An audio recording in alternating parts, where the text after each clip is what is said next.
Yo, it's your boy TTK and we're back with another 35 pokes video. Today we're going to be going over my 5 picks for the most underrated threats in the November 2024 metagame, and hopefully you guys enjoy this video. If you guys do enjoy this video, leave a like down below, subscribe to the channel, join the kingdom. On our way to 1,000 subscribers by the end of the year.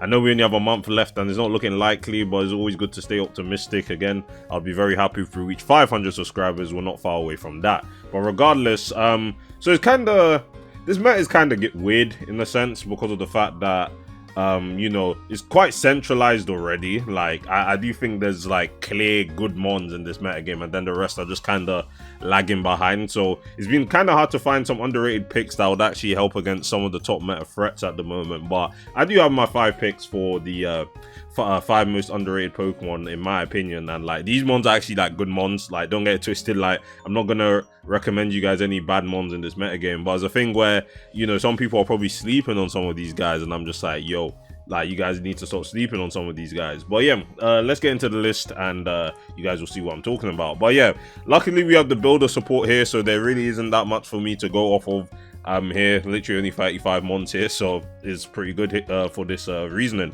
But yeah, I'm going to start off with Dusknoir here as my first pick for being one of the most underrated Pokemon in the metagame.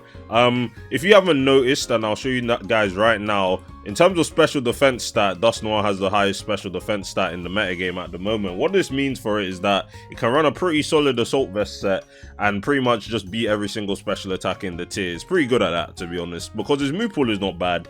It has options such as Nightshade, it has Fire Punch to hit Frostmoth for the Oko, it has Poltergeist to stab, and Poltergeist coming off of 100 attack is never bad. Also has priority in Shadow Sneak, so it can always come and revenge kill things. Then the last move, it's a bit of a toss-up, to be honest. Like obviously Fire Punch can get the bug types.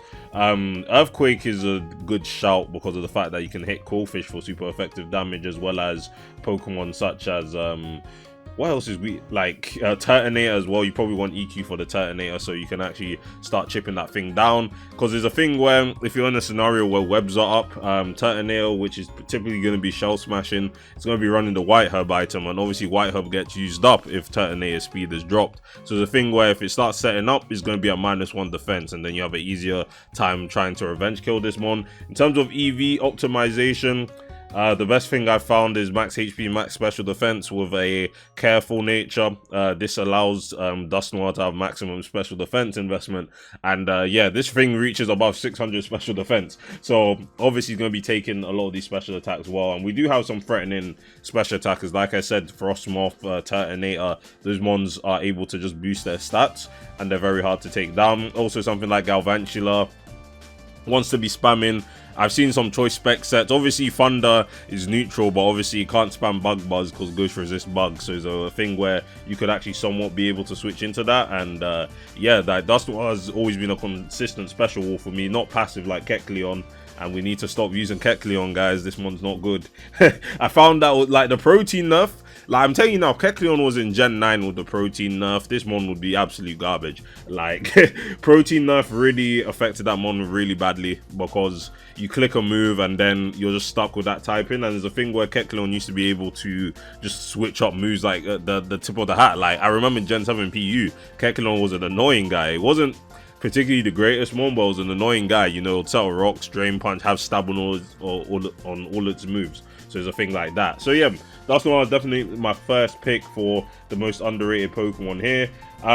My second pick is going to be an interesting one because realistically I haven't actually used it that much, but I'm going to give it to Drampa, because I was actually trying to Fairy Craft Drampa, and I'm just like, this one actually doesn't seem that bad.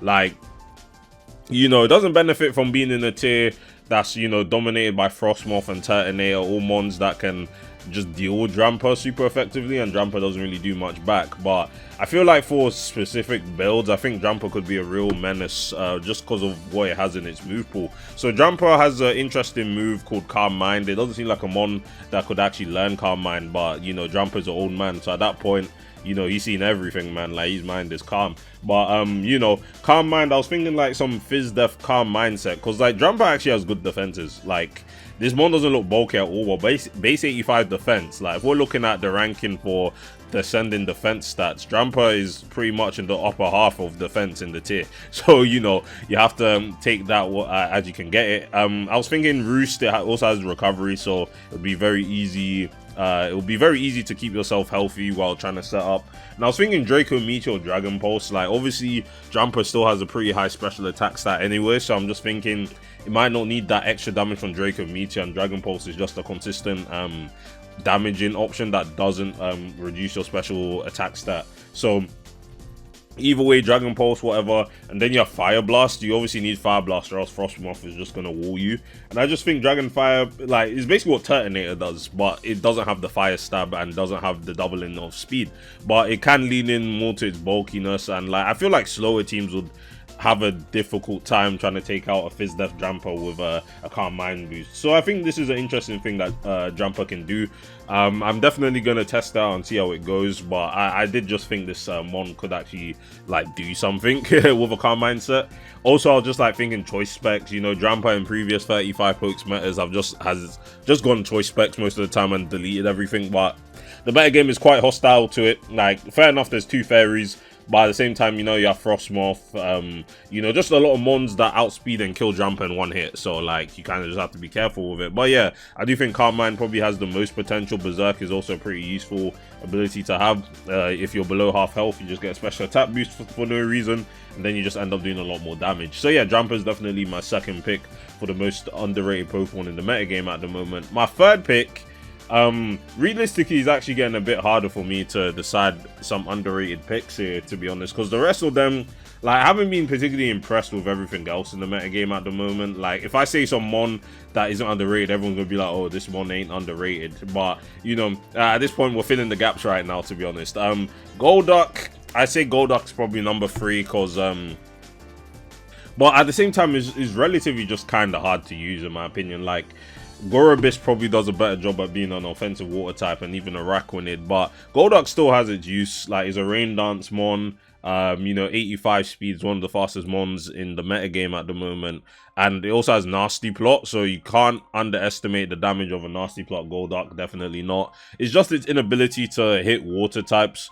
Doesn't get any, well, it has Grass Knot. I think Grass Knot is enough, to be fair, but at the same time, a lot of the well, Wishy Washy is gonna die to a Grass Knot, I'll tell you that now. But it's just like for Moose Lot Syndrome, you need Hydro Pump, you probably need Ice Beam, and then you have Grass Knot as well to just hit like Wishy Washy, for example. That's the one that's seeing some usage right now, and it actually is pretty solid. But yeah, so it does have a way of hitting water types for super effective damage, but it's just pretty reliant on the rain, especially with like Galvantula being added after the bans of Overcoat and Oricorio. Whereas the thing where Galvantula is just fast, is the fastest mon in the tier, and obviously that has a type advantage against you. So this mon is pretty reliant on rain, but if you can get it going, it gets going actually. But is it as consistent as like Dusknoir and Drampa? It's probably more consistent than Drampa. Dusknoir definitely not. Like, Dusknoir is a pretty solid one in my opinion, and you know, needs some respect on his name, innit? But yeah, number 4, we're gonna put down Spiritomb. Now, I think some people actually do rate Spiritomb, so this might just be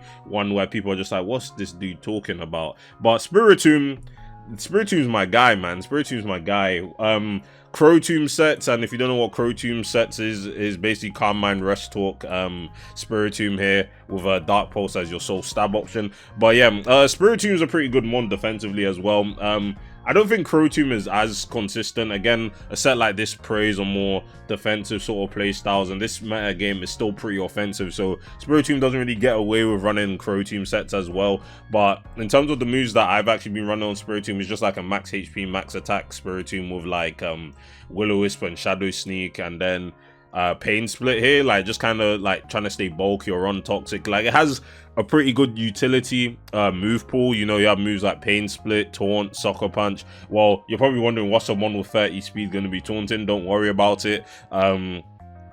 Toxic, obviously, because this is a Nat Dex format. And yeah, Spiritomb just ends up being quite an annoying Pokemon to deal with. It's pretty bulky as well, even though it has a low HP stat. Like a max HP with no defense is still taking some attacks pretty well, especially like from some of these boosting sweepers. Maybe not Turtonator, but you know, Frostmoth at +1 probably isn't OHKO in Spiritomb with anything. So you know, you have to appreciate the bulk there. But yeah, that's just like a max HP, max attack, and Spiritomb actually does hit pretty hard. Poltergeist is a very strong stab option to have, and you know, Sucker Punch is a dangerous option as well to have to revenge kill all these setup sweepers we have in the metagame. So yeah, Spiritomb is probably the least underrated pick on my list here, but like I still think not enough people are using it. Like especially if I go look at the usage stats right now, I don't think Spiritomb is going to be that high in the usage. But this is a mon that deserves some respect in the metagame, and you know, it's probably one of my favorite Pokemon. And finally, the last pick I have for the most it's not the most #1 underrated on this list, but you know, it's topping off my list of 5 most underrated Pokemon for the metagame. I'm gonna put Ampharos. I think Ampharos has always been a consistent pick, especially since the beginning of this metagame's lifespan, where it's the case where, you know, I've been also running another Assault Vest Ampharos set here, and yeah, it's a pretty funny Pokemon. Like, as the month has gone on, it's gotten easier to kind of check Frostmoth, in my opinion, and you know, whether that's due to speed control options or finding special walls that actually deal with Frostmoth. Like, there's actually a decent amount that actually deals with it. Again, like, I was for a suspect test or a quick ban at the beginning of the metagame's lifespan when Oricorio and Overqwil were still in the metagame, but you know, Frostmoth has become easier to handle as time has gone on, and Ampharos has definitely contributed to that. So you know, it's also a mon that has a Fire Punch, which OHKOs Frostmoth because it's times 4 weak to fire. It has Volt Switch to pivot out. Like, it takes in the special hits, gives your team momentum to get in your special or physical wall breakers like Galvantula, Gorobis, Turtonator, Serena. A lot of these just hard hitting Pokemon we have in the metagame. You know, it has Dragon Tail to phase out Pokemon like Turtonator. I don't know why I've seen Scorching Sands on Turtonator, but obviously a +2 Scorching Sands is doing quite a bit to Ampharos. I still think Fire Blast is stronger anyway, so I don't know why I saw Scorching Sands. But regardless, you know, you can phase out Turtonator, and then, you know, it'll have a harder time setting up, especially with hazards. Like, if you pair Ampharos with like Quillfish Spikes plus like some Rocker somewhere down the line, like, is the heinous thing to do. I can't lie, it's a heinous thing. And then in terms of what you can run in the next slot, in the past I was running what was I even running on this? Obviously I have to run an attack because it's an Assault Vest Pokemon, but I think it was either Discharge, Dazzling Gleam. Like, you probably wanted a way of hitting ground types like decently. So like, obviously Gabite is also a Pokemon in this metagame, as you can see. So it was here where I was just like, Dazzling Gleam, Dragon Pulse. Like, you probably just wanted something to hit the dragon types a bit harder, or you can just go your electric stab move, Discharge, to spread paralysis as well. But you could probably go T-Bar as well, because your ability Static also has a chance of paralysis on contact attacks. So you know, it was just something like that. And obviously the EVs here were pretty customizable. I mean, I calculated it, but 76 EVs were enough in attack to OHKO Frostmoth with Fire Punch, and then you just slap the rest in special defense, go Sassy Nature, so you don't drop your attack or special attack stat. And yeah, this was a pretty fun Ampharos that I used. In terms of any other set, not anything else that I realistically saw was actually kind of worth it. I guess you could give Cotton Guard a try. This Cotton Guard, like a special attacking set, this sounds kind of funny on paper, to be honest. Cotton Guard, you have Dragon Pulse to hit the dragons, T-Bolt obviously, and then I guess you could keep Fire Punch just to deal with Frostmoth, because that mon's always just going to come in on you and be annoying. But Dragon Electric pretty much hits everything neutrally in the tier, so you know, you could actually get away with running a set like this. And yeah, you're not going to get revenge killed by like Trapinch, for example. It's a pretty funny set to run, honestly. Definitely one you should try out. But yeah, definitely my top 5 underrated picks for the meta game. I know someone's probably going to say down in the comment section, oh, Arbok or Ghoulgeist or something, but I would actually say Arbok is probably an honorable mention for me, just because of the fact that coil sets are pretty interesting. It actually does kind of hit somewhat hard, and it is decently fast for the metagame standards. So yeah, I'll definitely give Arbok some respect in that regard. But Ghoulgeist, I don't know about that guy, man. Like, I haven't been too impressed with any of the Gourgeist performances so far, especially from the average size or the super size as well. So, you know, let me know if you actually got Gourgeist working, but I just think that Mon's hella mid. So, you know, just let me know down below. But yeah, thanks for watching this video, guys. Hopefully you enjoyed, and I'll see you guys in the next one. Peace.